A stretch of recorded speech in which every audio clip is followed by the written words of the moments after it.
Hit the button.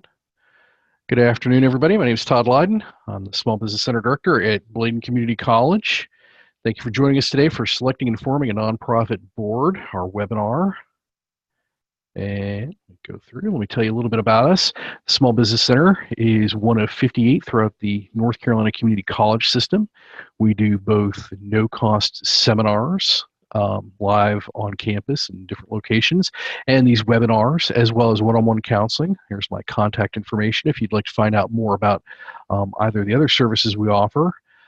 Here's a really nifty infographic that we share about our economic impact from last year. We are the #1 provider of these types of seminars and educational opportunities, but we also work to help create and retain jobs throughout North Carolina, as you can see.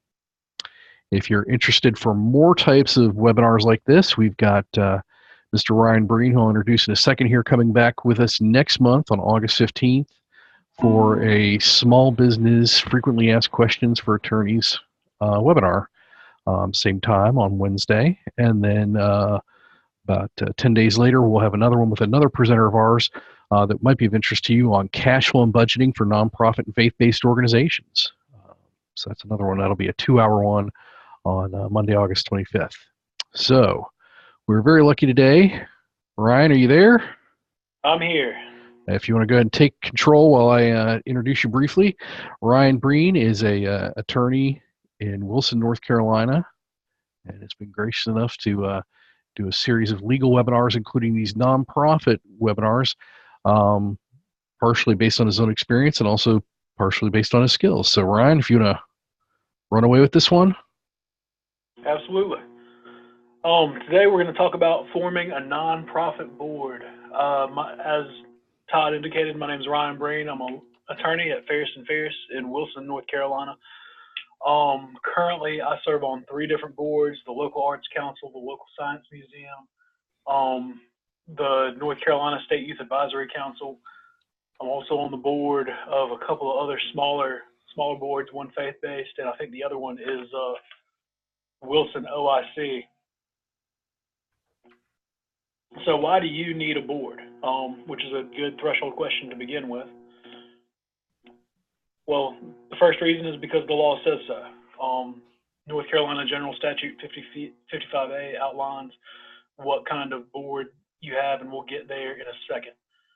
Nonprofits are separate and distinct entities from the people that found them. So even if you created a nonprofit, you won't necessarily be in complete control of it once you install your board. And that's important because there needs to be transparency, and you need to, above all things, when you're dealing with the public trust and something as delicate as a 501c3 nonprofit, you need to be as transparent as possible. The other reason is that you will have trouble getting tax-exempt status without one.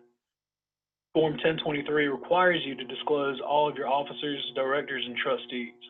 Form 1023 is the tax exemption form you need to file to get your 501c3 designation.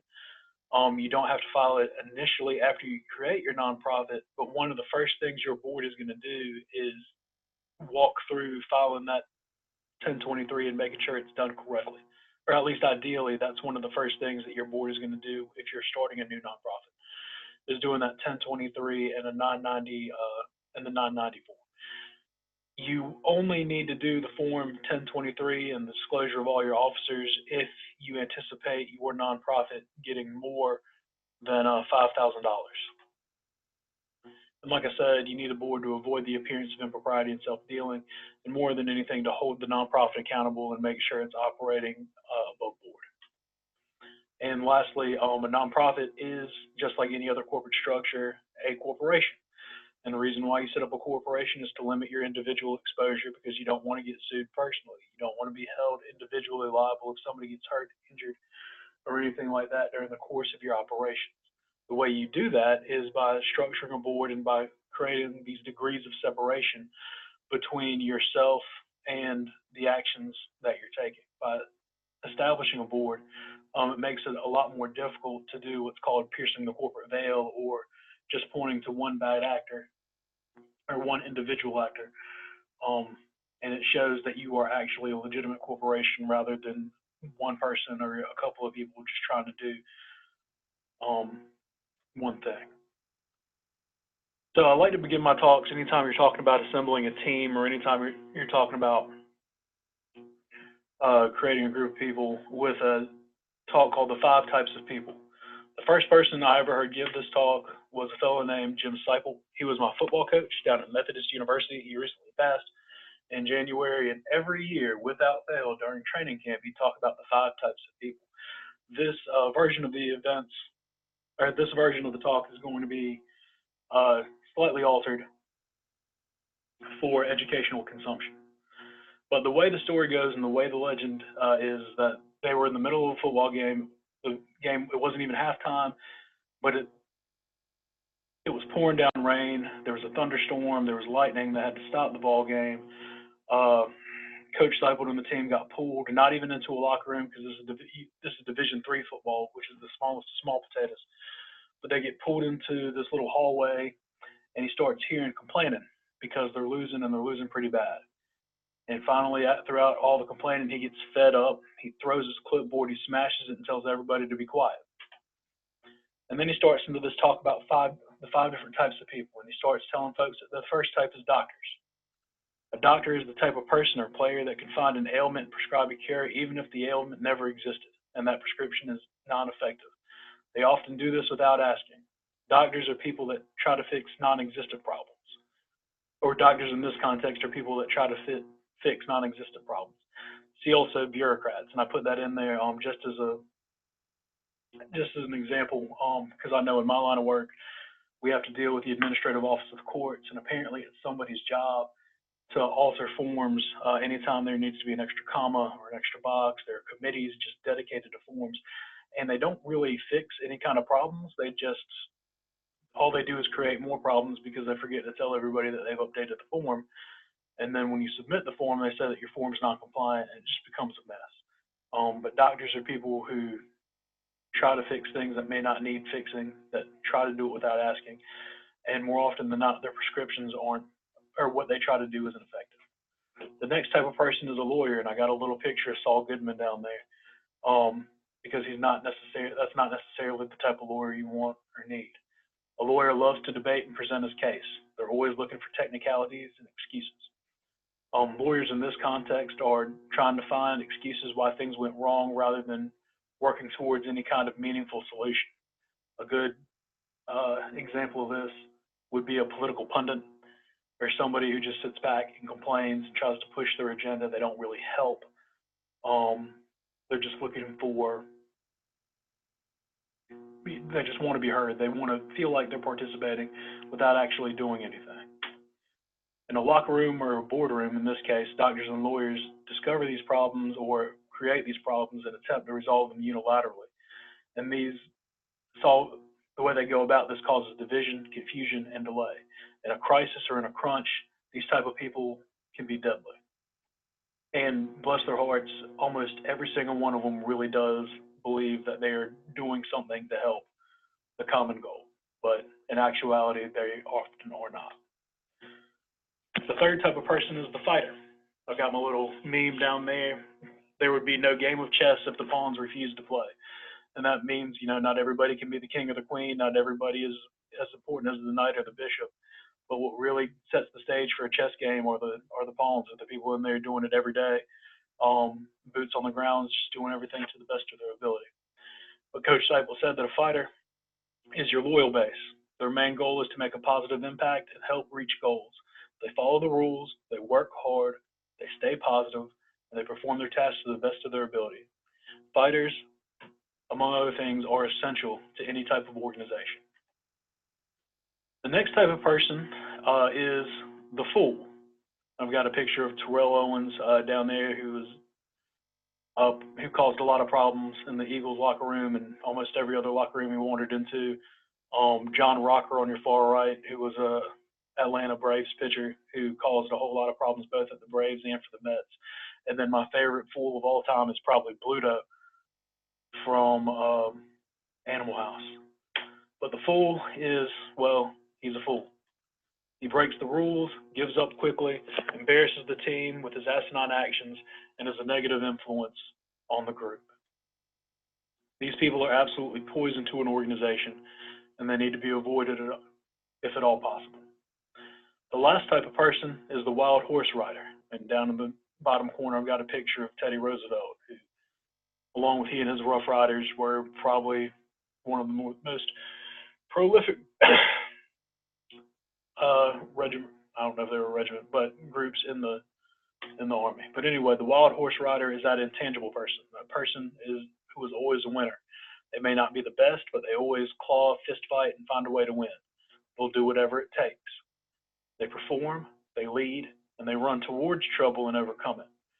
Not a lot of people are wild horse riders, and they're really hard to come by.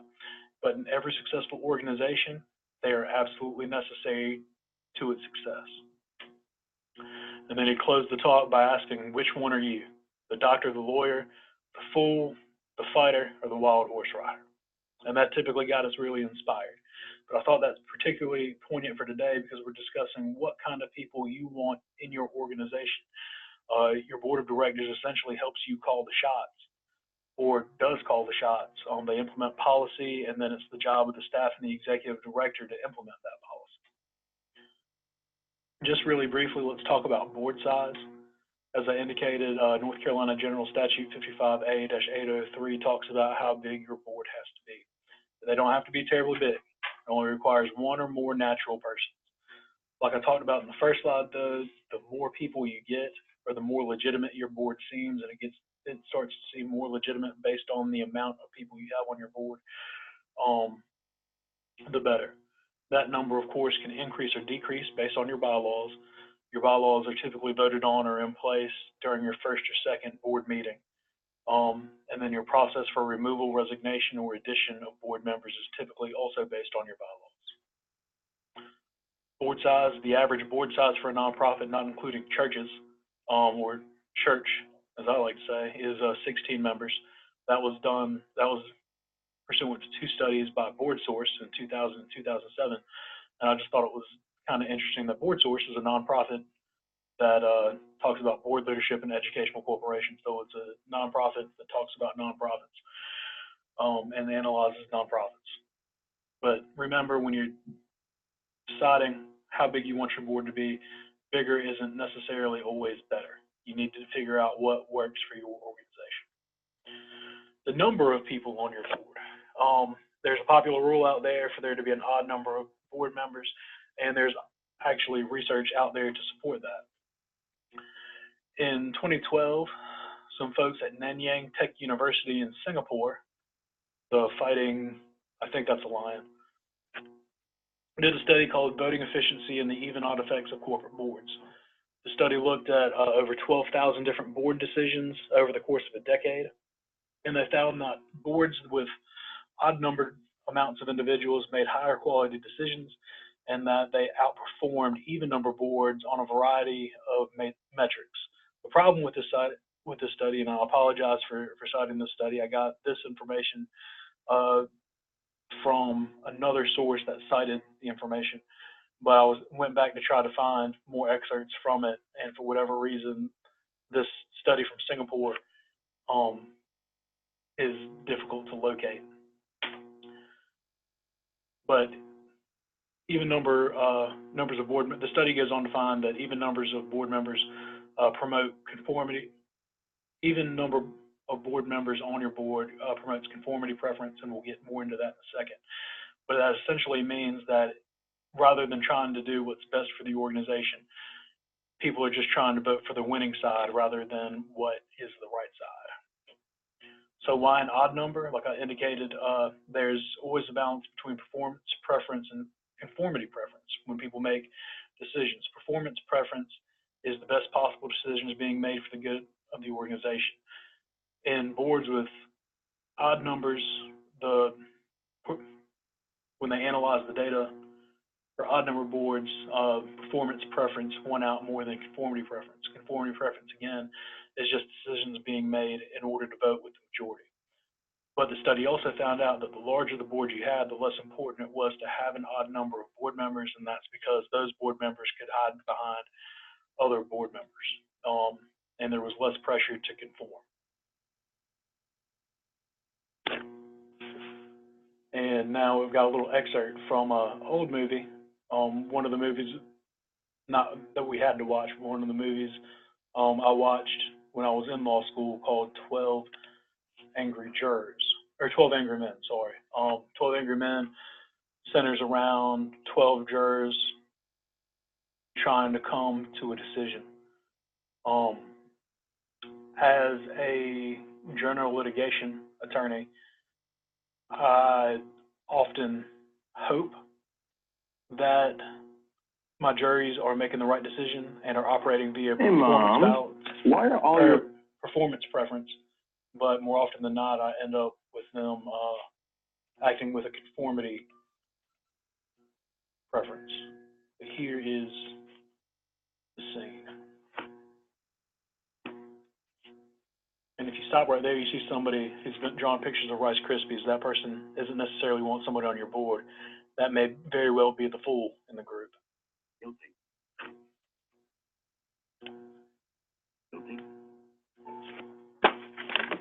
Guilty? Guilty? Guilty? Guilty? Guilty? Guilty? Guilty? Guilty?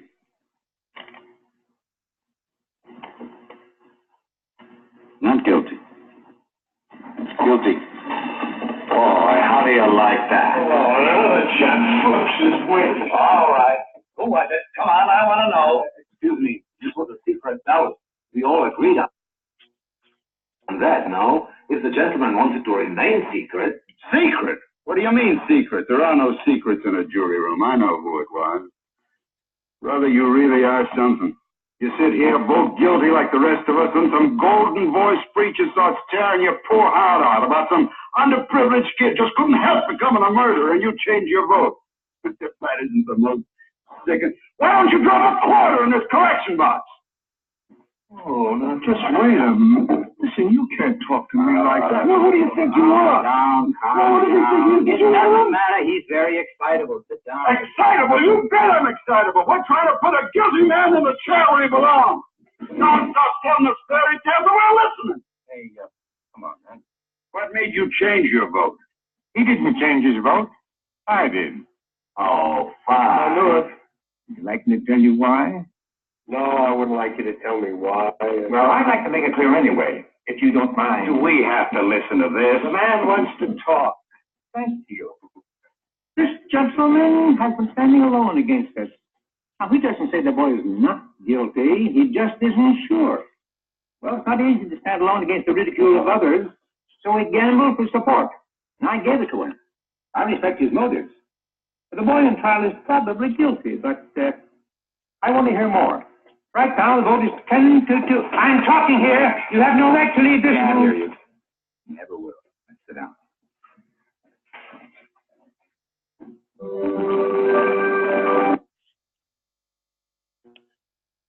So I showed that to just kind of give you an idea of what I'm talking about in the context of group decision making. Who is who?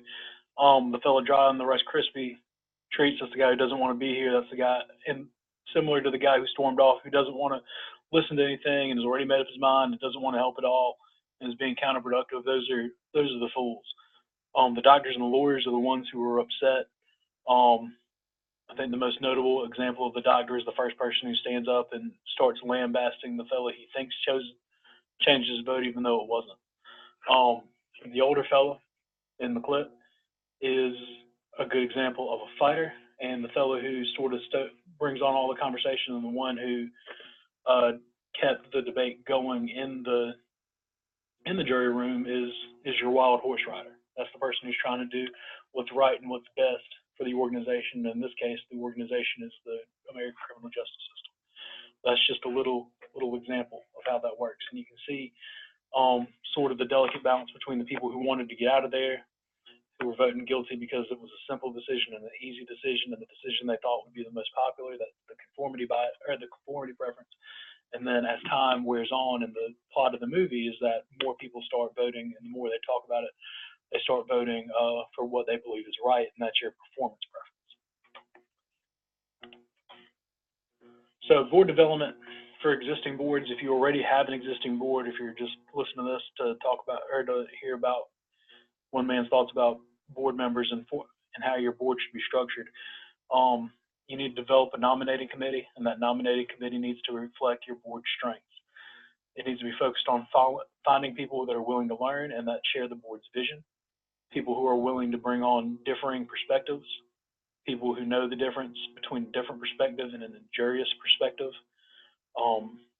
But the key to any kind of board development is making sure that your board is well-rounded, and it's also diversity in this context is also the key to getting additional grant funding sometimes.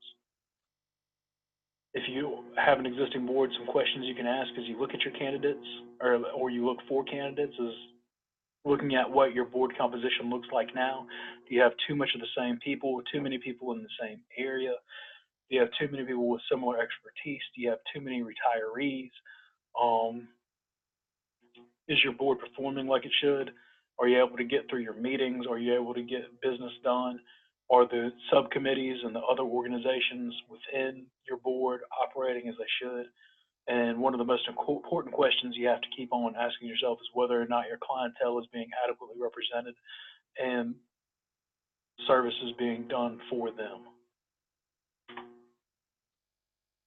Board development for the new nonprofit. There are 4 types of people that should be represented on your board. And this is exclusive of the 5 types of people there are generally. But the 4 types of people who should be represented on your board include existing volunteers, those who use your services or your clients, service professionals, and yuppies. Existing volunteers. Existing volunteers are important because they already have a good working knowledge of your entire operation. More likely than not, they come armed with ideas for improvement. I will tell you why yuppies very soon. The question is, what would you consider absolutely required, and why yuppies? We'll get there, I promise. But volunteers, they likely have ideas for improvement. They have an idea of what can work. In most instances, they've been volunteering for as long as the organization has existed.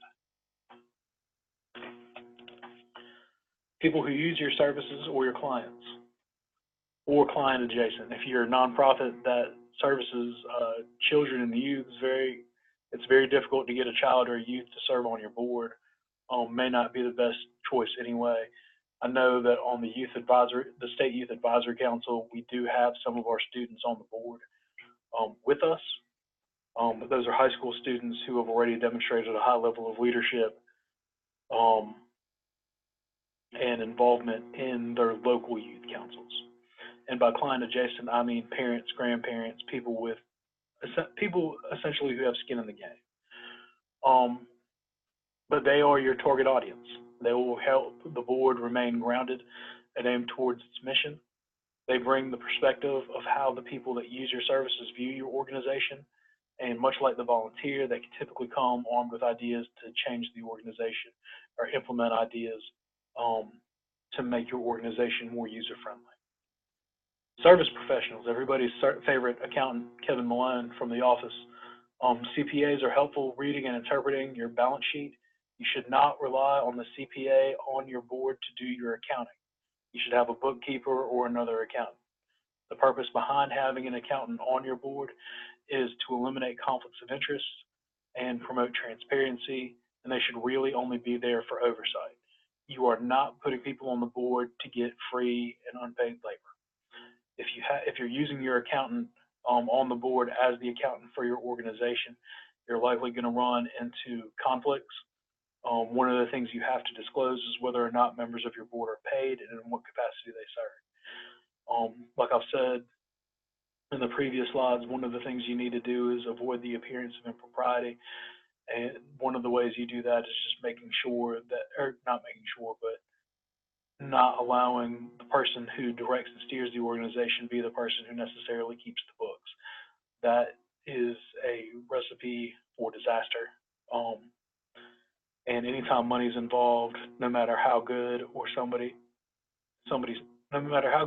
seems, temptation will always be there, and you need to avoid that risk of temptation as you continue to grow as a nonprofit.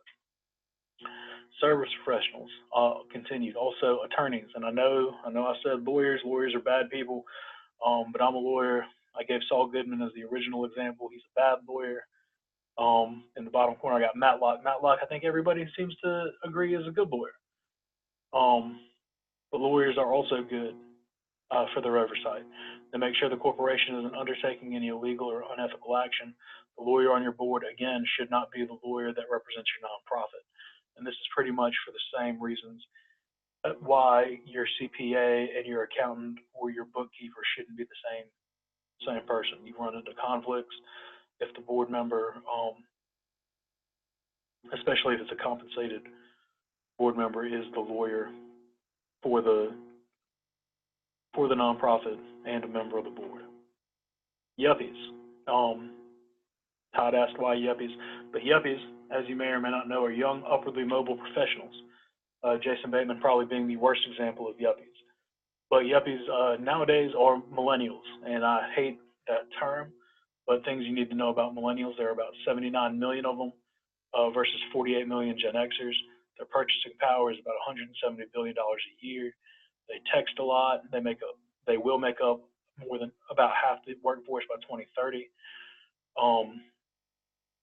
27% of them are self-employed, which means they have the ability to make their own schedules a lot of times. 31% of millennials earn enough money to lead the life they want to live. And like I said, millennials, especially being one, is typically a derogatory term. And I'm sorry, but like I said, you're listening to one now. Some things millennials get blamed for, or have been blamed for in the news, are getting a bad rap. Killing McDonald's, killing Buffalo Wild Wings or Applebee's, killing the movie business, not having good manners, killing the fabric softener industry. I've seen where they saw a news report where they said they're killing the napkin industry, and killing department stores because they do so much online. But yuppies and millennials, with hard numbers, they're 25.9% right now of the U.S. population. 84% of them give to charity, compared to 59% of Gen Xers. So according to Forbes, 52% of millennials give money, and according to their same study, 46% of all of the millennials polled give their time. So why are yuppies or millennials important? It's because those are the ones who are the most integrated and have the ability and most ease of networking among other folks. Also, they're the ones who are willing to do the work. You look at the 59% of Gen Xers who give to charity. The next closest group to millennials that give are baby boomers, or not baby boomers, but the greatest generation, and 88% of the greatest generation give monetarily to charity. So 88% of the greatest generation, 84% of millennials, and then it drops significantly to Gen Xers and other folks. Almost 30% of Americans under 30 agree that citizens have a very important obligation to volunteer. The problem with boards is that I think not the problem with boards, but one of the stigma that you have in getting young people to serve on boards is that often they believe that it's comprised of a bunch of older folks who have nothing better to do with their time than to sit around and make decisions about something that ultimately doesn't affect them. But with millennials, you get a group of people who seem to be invested in the outcome of the future and working towards a more positive future. And there's, as you can see, there's hard data to back that up. More on millennials. We're the largest generation in the workforce right now. 60% of them want to work in a field that gives them some sense of purpose. 72% choose their job based on that sense of purpose. That was from a 2015 Daily Oat millennial survey. They use their resources wisely. Studies have shown that millennials are more frugal, and that's in part due to the 2008 or growing up in the 2008 recession, as well as being faced, like some of us, and by some of us I mean me, being saddled with a whole bunch of student loan debt. They're more socially responsible with their consumption. Again, that's from a 2017 Daily Oat millennial study survey. So they're a good resource don't necessarily count out Yuppies and Millennials as one, and as one that serves on several boards and is often the workingest member on that board. They are integral to making sure that your organization continues to grow. Board member duties. Being on a board isn't just being part of a name or not something you can put on a resume to make yourself feel good. Board member duties, and board members have a fiduciary obligation to their organization. It's very important for potential board members to know what you expect from them from the beginning. If they can't meet your expectations or seem hesitant about meeting your expectations and they can't do everything you want them to do, pass. It's 100% okay if you pass. You need to make sure your board members are able to come prepared to meetings, or willing to serve on committees or subcommittees, willing to support the organization financially or in kind, which means by providing goods or services, that they understand that their fiduciary governance and oversight responsibilities, and that they're willing to be responsible to the needs of the organization and willing to be a community voice or a voice for the organization. There are three types of board members, or three types of board member duties. They're your cheerleaders, your car salesmen, and your captains. Cheerleaders are those who are willing to be a strong community voice. They have to be willing to tell everybody to join in, willing to tell everybody all the good news and the good works that you're doing. Car salesmen, those are the folks who are willing to help people part with their money. They're willing to leverage their partnerships or their connections to make a sale. They're willing to approach corporations and individuals, and most importantly, they are willing to fundraise. Car salesmen and cheerleaders are integral to the growth and development of your nonprofit. Todd asked earlier, what would you consider to be absolutely required? These are the types of people, cheerleaders, car salesmen, and captains are the types of people I think would be absolutely required. They don't necessarily fit into the four groups that I indicated earlier: the service professionals, Yuppies, clientele, and volunteers. These people can come from any one of those three groups. But what you need to do is you need to find people who are willing to do this and willing to go out and be on the front lines to help. Captains are the folks who are willing to accept responsibility, or more responsibility. They're the people who are willing to take leadership roles of committees and projects, and they're the people you can trust to work autonomously and get the job done.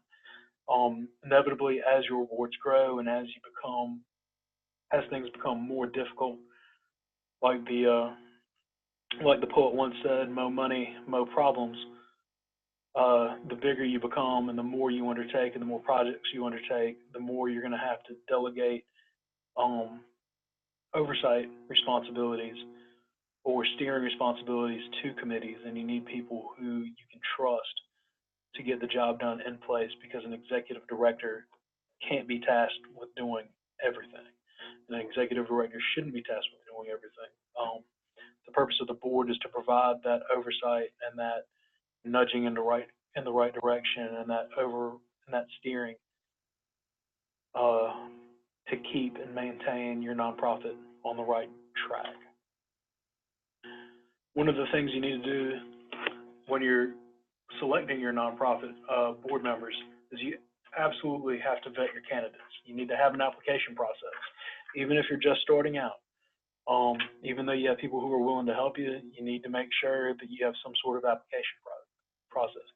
Get a resume and get their references. Ask for their specific skills and experience. See if they have any prior nonprofit experience. Ask them why they want to be a part of your organization. Please follow up on those references. And one of the things you need to do is look at their social media footprint. You need to make sure that they are not engaged in any illegal or illicit activity or anything that may be incongruent with the vision of your organization. For example, one of the boards I serve on right now has difficulty with one of its board members because they take a very extreme political view on national politics, which is offsetting to a lot of the target members of the clientele. Unfortunately, that board member's got about 2 more years to serve on the board, and there isn't cause pursuant to the bylaws to remove that person. But that person and what they say and do and talk about on social media has a negative impact on that organization's ability to fundraise. So you need to check and make sure and see what that person's all about. And the miracle of social media makes it very easy for you to do that now, and you can find out, and it's another way to vet your candidates without asking them directly, because I'm sure we all know no matter how many times you ask somebody directly, you may not get the truth. Please have an interview. Here are some questions you can ask them. You can ask them what they know about you, if they're able to commit to the organization, what characteristics, what do they think characteristics of a good board member are, and how much control they have with their calendar. Being on a board is a time commitment, and you need to be upfront about that from the beginning. They need to know, even though it might be part of your pitch that it's only an hour a month or however often you meet, they need to know that they may be called upon to do more, and they have to be willing to be able to do more. If you get a group of folks who aren't willing to do more, who aren't willing to work hard and aren't willing to put in the time, even though they have full-time jobs or whatever their situation is, those people are not going to be good board members for you. Board terms, and by terms I mean how long they stay and when they cycle on and when they cycle off. You need to be able to ensure a fresh perspective, and I used the wrong word, it should be perspective, to make sure your board members don't get burned out. Your board members should serve for a set term. The set term is set out in your bylaws, and terms should be staggered. And the reason why you stagger terms is that it ensures you always have a quorum to be able to do business, and that your board will continually be invigorated with fresh meat or ideas. And just like you can see with the little fella in the picture, he's burned out. He spent a lot of time digging, and all of he's tired. I'll remind you that your board members, for the most part, if they're not volunteers of your organization, are essentially volunteers. A lot of them will be unpaid, and they will be giving you the love of the best. And if they get saddled down continuously with problems, it will be more difficult for them to continue to be productive and help you as time goes on. So they need to cycle off. They need to rest. They need a chance to breathe, and they can always come back to you if your bylaws allow it, but they need an opportunity to cycle off. In conclusion, your ideal board members are fighters or wild horse riders. They're people who understand your vision and believe in it. They understand the responsibilities, and they're willing to fulfill those responsibilities. And those people are willing to serve as cheerleaders, car salesmen, and or captains, any combination of the three. Or the best board members are the most diverse board members. They need to have a lot of different perspectives. I used the right word that time. Comprised of volunteers, your clientele, service professionals, and or yuppies. You need a broad group of individuals in order to make the best possible decisions. If your nonprofit is saddled down and the board is solely comprised of one group of people, you're only going to have one viewpoint. The point of a board is to make sure that the best decisions are being made. It's not to placate or make donors happy. A seat on the board isn't there just to be ornamental. The purpose of a board is to go to work and to provide steering and oversight and governance for the nonprofit organization. And the best way to provide those things is with a diverse board. And the conclusion, for real this time, I know this is the third conclusion slide, but absolutely do not compromise the quality of your board. Above anything else, you need to maintain the integrity of your board by making sure you have quality board members, quality people who are willing to serve. If your bylaws say you need 17 people and you don't have qualified candidates to fill 17 seats, don't go out swinging, pulling folks in off the street or hunting any harder than you have to. It's a lot easier for you to change your bylaws with a quorum until you get to a point where you are able to get that original number of board members. But what you don't want to do is you don't want to end up with you don't want to end up with a board comprised of fools and doctors and lawyers. And I mean that in the 5 types of people sense, not in the service professional sense. But you want to make sure that you have people who are willing to work with you and for you and help you make good decisions so that you can serve the people that you are desperately trying to serve. If you have any questions, you can shoot them over to me at ryan@thefarrisfirm.com. Thank you for tuning in. I understand that there was some issue with the start time today, but this will be shared and posted shortly, and I'm always open to answer your questions. Just please, when you answer that question, reference the Bladen Community College webinar. Thanks. Thanks again, Ryan.